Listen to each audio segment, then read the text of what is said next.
Dear viewers and learners, welcome, নমস্কাৰ। মৰমৰ ছাত্ৰ ছাত্ৰীসকল, আজি আহা তোমালোকৰ ঝংকাৰ কিতাপখনৰ অধ্যায়টো পাৰ্ট 2 কণ্টক্ৰামৰ বুদ্ধি হাতটো আমি পঢ়ো। তোমালোকে বাৰু কেতিয়াবা কেটেলা পহু দেখিছানে?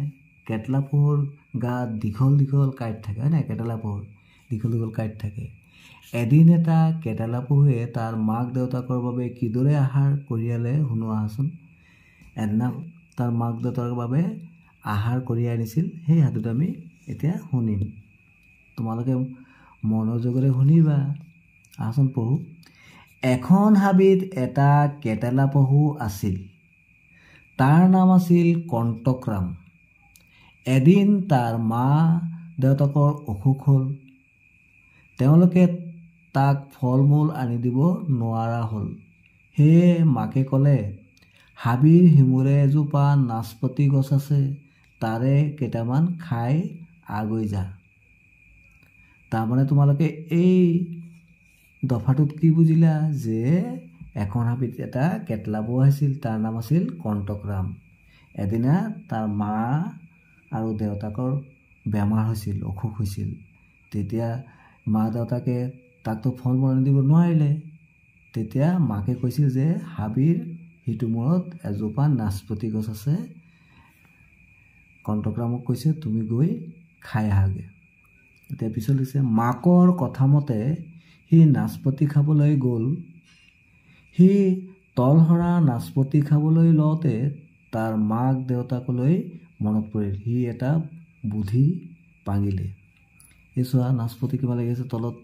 এইটো খালে, কিন্তু ই নিব কেনেকৈ? তাৰ মা দেউতাকলৈ নিবলৈ মন গৈছে, মা দেউতালৈ মনত পৰিলে। তেতিয়া কি বুদ্ধি কৰিলে চোৱা। সি তলসৰা নাচপতি কেইটামান এঠাইত গোটালে। এইবাৰ সি নিজৰ কাঁইটকেইডাল থিয় কৰি ল'লে। 1 2 3 বুলি সি ওলোটা খৰ মাৰিলে। 4টা নাচপতি তাৰ কাঁইটত হালি ধৰিলে। সি বুদ্ধি কৰিলে, কি কৰিলে? কিছুমান নাচপতি যিটো তলত পৰি আছে সেইখিনি একে জেগাত গোট খোৱালে। তাৰপিছত সি কাঁইটবিলাক জোঙা কৰি তাত বাগৰি মাৰি দিলে। তাকে 4টা কাঁইটত সোমাই গ'ল। নাচপতিকেইটালৈ সি কেকু জেকুকৈ ঘৰলৈ গ'ল। মাক দেউতাক আৰু সি নাচপতিকেইটা ভগাই খালে। মাকে ক'লে, আমাৰ কণ্টক্ৰামৰ কাঁইটবোৰহে কোমল, বুদ্ধিটো হ'লে বৰ চোকা। এইদৰে আনিলে। তেতিয়া নাচপতি আনি মাকক দিলে। এই চোৱা, 4টা লাগি আছে, আনি দিলে। তেতিয়া মাকে ক'লে যে কণ্টক্ৰামৰ কাঁইটবোৰহে কোমল, কিন্তু বুদ্ধিটো বৰ চোকা।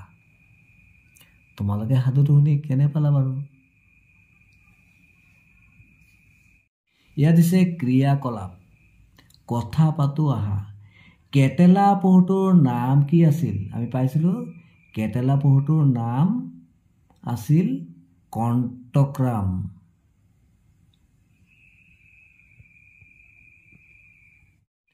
খ, তাক মায়ে কি খাবলৈ কৈছিল? তাক মায়ে, তোমালোকৰ মনত পৰিলে, তাক মায়ে নাচপতি খাবলৈ কৈছিল। গ, সি কিয় নাচপতি ঘৰলৈ লৈ গৈছিল? তোমালোকৰ মনত পৰিলেনে? তাৰ মা দেউতালৈ মনত পৰিছিল, হয় নাই? সি মাক দেউতালৈ নাচপতি ঘৰলৈ লৈ গৈছিল, মানে মাক দেউতাক খুৱাবলৈ লৈ গৈছিল, হয় নাই? ঘ, কেটেলা পহুটোৱে নাচপতিবোৰ কেনেকৈ কঢ়িয়ালে? কেটেলা পহুটোৱে কিদৰে কঢ়িয়াইছিলে? কেটেলা পহুটোৱে তাৰ কাঁইটকেইটা থিয় কৰি, তাৰ কাঁইটকেইটা থিয় কৰিছিল তেতিয়া সেই কাঁইটত 4টা নাচপতি লাগি গৈছিলে। উংগ, তুমি নাচপতিকেইটা কেনেকৈ কঢ়িয়ালাহেঁতেন? মৰমৰ ছাত্ৰ ছাত্ৰীসকল, তুমি নাচপতিকেইটা কেনেকৈ কঢ়িয়ালাহেঁতেন? তোমালোকৰ হাত আছে, হাত দুখনত লৈ ল'লাহেঁতেন, হয় নাই? তোমালোকে নিজে ভাবিবাচোন, তোমালোকে নাচপতিকেইটা কিদৰে কঢ়িয়ালাহেঁতেন। প্ৰথম, তোমাৰ পৰিয়ালৰ কাৰোবাৰ অসুখ হ'লে তুমি কিদৰে সহায় কৰা? মৰমৰ ছাত্ৰ ছাত্ৰীসকল, তোমালোকৰ ঘৰত যেতিয়া পৰিয়ালৰ কাকো বেমাৰ আজাৰ হয় তেতিয়া তোমালোকে কিদৰে সহায় কৰা? তোমালোকে নিজে নিজে ভাবিবাচোন। মৰমৰ ছাত্ৰ ছাত্ৰীসকল, এতিয়া তোমালোকক 32 নং পেজত দিছে অভিনয় কৰোঁ আহা। কণ্ঠগ্ৰাম আৰু মাকৰ কথা বতৰা। কোনোবাই তোমালোকে অভিনয় কৰিবাচোন। কোনোবাই মাক বনিবা, কণ্ঠগ্ৰাম বনিবা। মাক যেনিবা ক'বা, বোপাই হাবিৰ সিটো মূৰে এজোপা নাচপতি গছ আছে, তাৰে দুটামান নাচপতি খাই আগৈ যা। তেতিয়া কণ্ঠগ্ৰামকে ক'ব, কিন্তু তোমালোকে কি খাবা? মাকে ক'ব, আমাৰ গা ভাল পালেই আমি খামগৈ, এতিয়া তই খাগৈ যা। তো কণ্ঠগ্ৰামে ভাবিব। তাৰপিছত কণ্ঠগ্ৰামে ক'ব, এটা বাৰু মই নিজে খাম, এটা দেউতালৈ মুখত লৈ যাম, মায়ে কি খাব? এটা বুদ্ধি কৰোঁ। ইয়াত দিছে ক আহা। তোমালোকে ছবিবোৰ চোৱা। এইটো কি হয়? নখ। এইটো কি হয়? নহৰু। এইটো নৈ। এইটো ন আখৰেৰে আমি কি লিখিব পাৰোঁ? নখ, নহৰু, নৈ, ন। ইয়াত দিছে তলৰ শব্দজালত থকা দন্তীয়া ন আখৰটোত ঘেৰ দিওঁ আহা।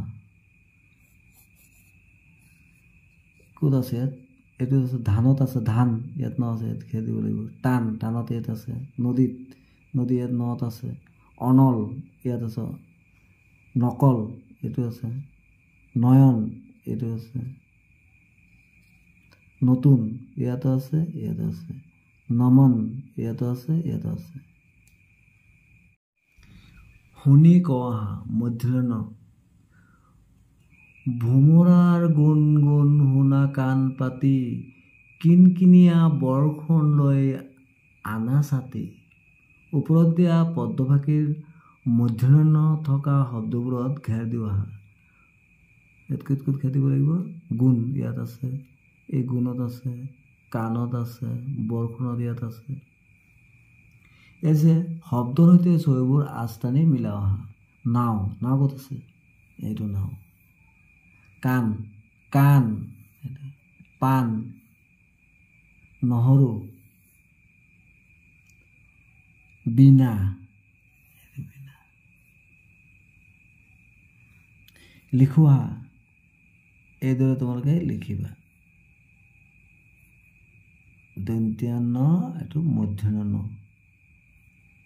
তোমালোকে নিজে লিখিবলৈ চেষ্টা কৰিবা। Thanks for watching. Stay connected. Thank you so much. ধন্যবাদ।